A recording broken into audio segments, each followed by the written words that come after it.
I'm like, as a mentor, and Craig, I believe you're mentoring. Are you coaching a specific team still? Yeah, I've got a high school team here in Columbus, Ohio, and then yeah, I mentor a lot of coaches and players, and I'll do a lot of stuff virtually. Um, it's kind of sprung out of the newsletters. People reached out and looking guiding either on one their own coaching or two their children, helping guide them with on ice play. Okay. Well, I'm in the middle of uh, working with Girls Hockey Calgary, and I'm working with a coach who's going to coach a U13 team. He's working with two spring teams, one U13, one U11, and he's going to be coaching U13 next year. He's an ex NHL player, very enthusiastic, very knowledgeable, but he plays the game on the bench. And I don't know, Hal, but you've seen ex pro guys coach, and generally they play the game out loud on the bench, and that's what he does.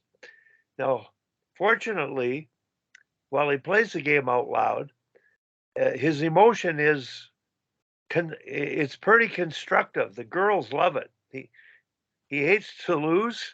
He competes, and the girls he coached, Tom coached last year, that have moved up, they work hard. They compete better than any team, any group that I've seen. And but yesterday I had him do a task as a coach because of his the loudness of his voice and the nature of his telling. He really doesn't technically see the game uh, in terms of what they're doing well and reinforce it.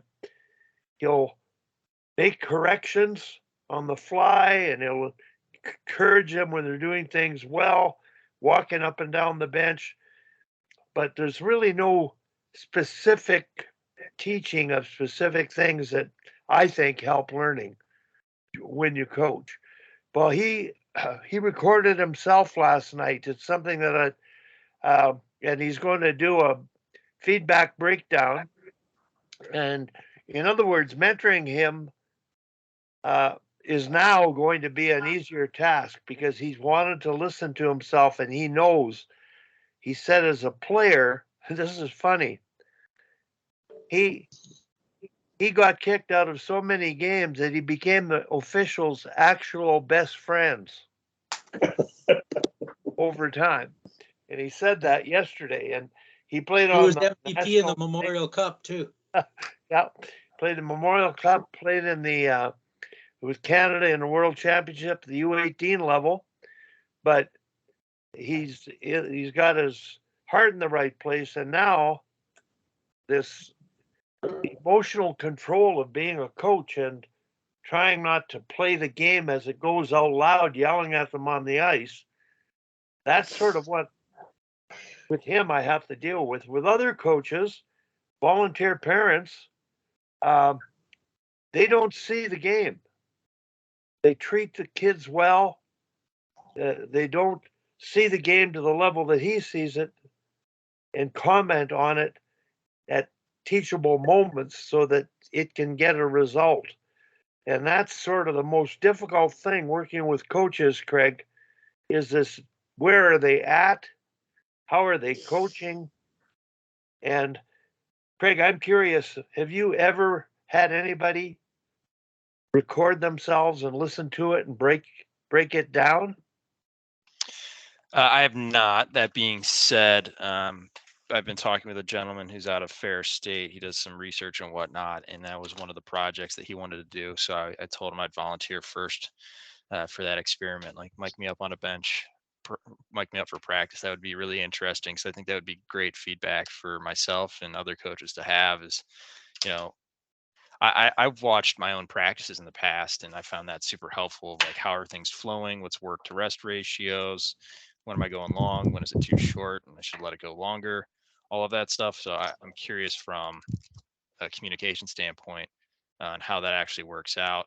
I try to shut up as much as humanly possible and put players in situations and design situations where they have to work together, and then I'm just asking questions. But that's my intention, rather that it actually happens or not. That'd be a very, very curious question I have. Curious if anyone else on the call has done anything similar. I don't know if anybody else would, but I know that when I mentored in Cochrane before COVID, I was sort of employed by this group P3 to deal with mentoring coaches on a contract where we would attend 2 games in a practice or 2 practices in a game. And during the game, I didn't like them, but on the bench, I observed on the bench and I kept track of all the staff and their feedback in terms of where it fell into the category of positive specific, like great stick, good timing, good support, great back check, and positive general, way to work, attaboy, anything positive, and then constructive where they haven't done it, but you're trying to reinforce them doing it without getting mad at them. But be specific to what they're doing. And we've had a coach on ex-NHL coach do a talk on languaging and never using the word don't. And coaches will say, well, don't turn your back on the puck. Always face the, instead of saying don't lose these sides, say face your puck. Always face the puck. And the idea of languaging. So with novice coaches, I did the exercise, and every time I've done it with that company, it was a good task, but it was more for me. I don't think the coaches appreciate it because they sensed they were being evaluated, and I wanted them to be educated about, hey, what am I saying? How am I saying it? Is it going to have an impact? And not just the science of shift length, and those kind of scientific things about coaching. I think an elite coach to be that aware of is fine, but I'm talking community coaches being more positive, and positive general is better than not being positive.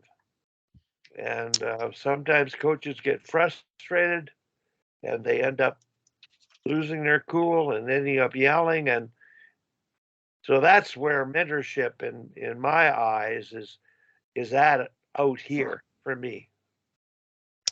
Wally, I think one of the things that's really powerful about what you just talked about was just the idea of catching the players doing it right. Like when you get positive feedback, that's so impactful and so powerful. And if we can get players to catch on to the good things they're doing, they're going to do it more often. And just having coaches be more cognizant of, I want to catch my players doing it right,